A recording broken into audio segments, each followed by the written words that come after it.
Alright guys, we got something a little bit different today going on, and I was hoping to get your guys' opinion on what we should do with this. This is a sword that my friend sent me. He says he had it handmade in Japan some time ago, but it's showing its age and it needs a restoration. So what's interesting about it is that if you look at the blade, I don't know if you can tell on camera, there's a little bit of waviness in there. I think it's a pattern. I'm under the impression that this is a form of pattern welded steel. Can you see it? Just barely. It is not etched. So, being a nice hand forged blade, the name of the smith should be on the tang, but it's in desperate need of some help. So my question to you guys is, should we completely take it apart and then reforge the blade? Or, you know, we would widen it out for one. Two, it's just like a diamond profile. You know what I mean? It's not sharp. There's no edge on it. And even if we were to put an edge on it with such a thick profile, it wouldn't be very effective. And the balance point is a little bit atrocious, but that's okay. It's a thick blade. We could put it in the forge and forge it wider. We can do all kinds of good stuff with it. Or we could just clean up the blade, maybe hollow grind it, or we could just make it look pretty again and then redo the hilt. So what do you guys think? Should we do a new hilt? Should we reforge the blade? I think either way, we're gonna take it apart. And then either way, we're probably gonna check out that steel. I'm probably gonna clean it and then etch it, because I'm pretty positive that this is some form of pattern welded steel. Also the guard, I know it's got traditional flare, but it digs into your hand quite a bit, unless you hold it like this. But I don't know who hold the blade like that. So what we'll do now is we'll just take it apart. So first of all, like I said, we're just going to take it apart.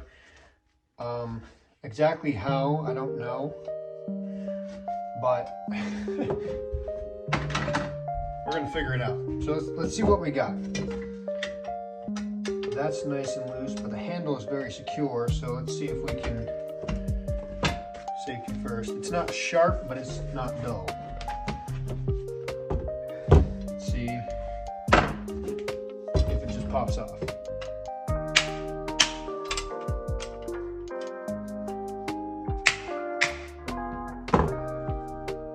think it's working. We might just need to break it and go from there.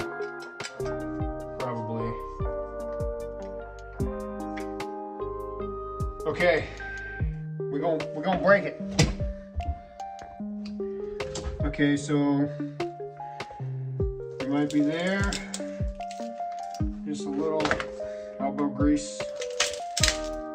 There we go. Well, it's full tang. So there's that. Well, through tang.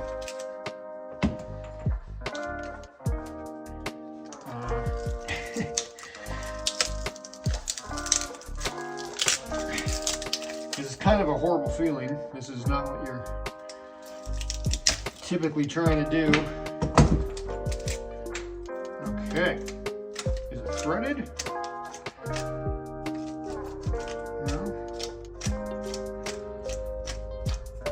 Seem to be threaded.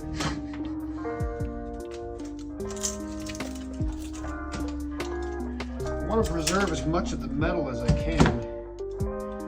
Oh, there's tape with the message 5. Okay, I don't know what that means, but maybe this is the 5th sword he ever made. Maybe it's 5 in a batch.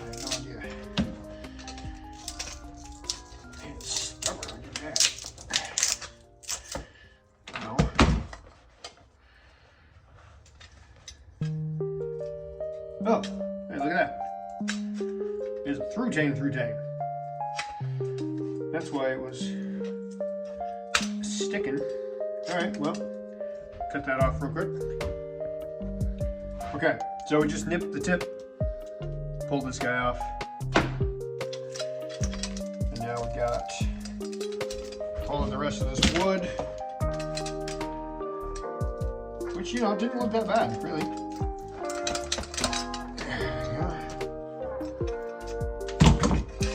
Pull off that little collar. We might honestly be able to reuse a good deal of this. Okay, there we go. So, this is what we've got.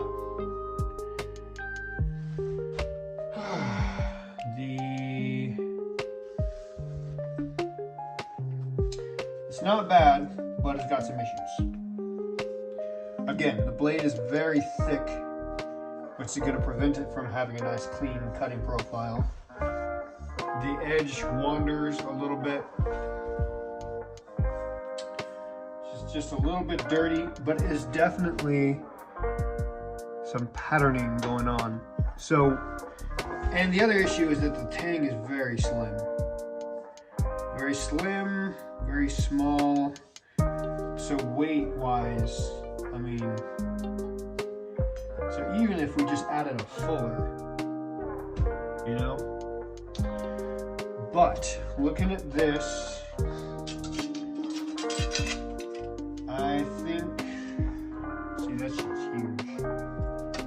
There's all this extra play. Now that play is to make for the sheath, the scabbard. But on this end, there's all this extra play. So I may just do a whole new guard. I kind of want to reprofile it anyway. It'd be kind of cool if the guard went up. So, and we may just completely redo the scabbard. I think that's what we're going to do. So to finish this video up, I'm going to clean this up just a little bit on the belt grinder. And we're going to do a test etch to see if we can get that pattern to pop. And we'll give you a better idea as to the carbon content as well.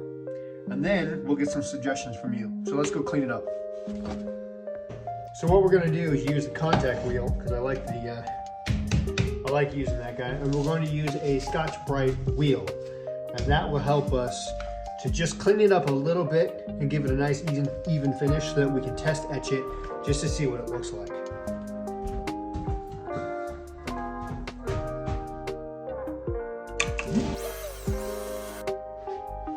Okay, so here we are so far. It's not perfect, but you know what? It's a cleaner finish. Got rid of a lot of that stuff just to give us a better idea.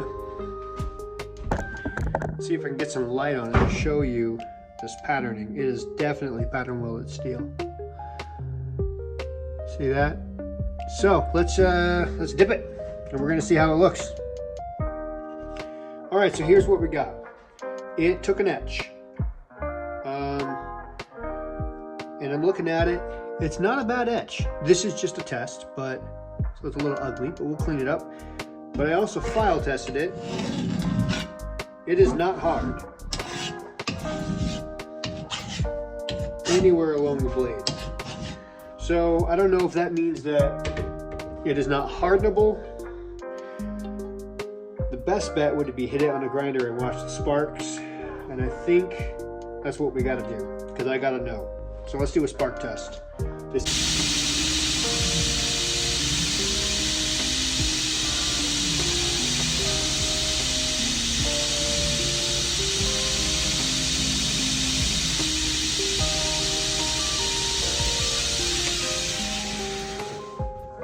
Okay, honestly, it's not 100% conclusive, but the sparks were kind of fireworky to a degree, so there could be some hardenable steel in here.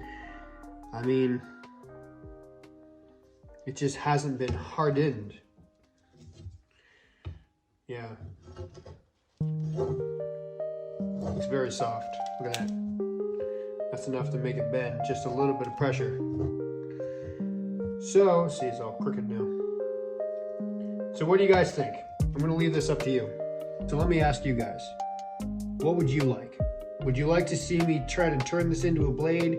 Do you think it's worth a shot? Should we completely reforge it into something totally different? Or should we call it good and just say that it's a nice display piece? Let me know in the comments what you think, and we will get this done and pump out a video for you.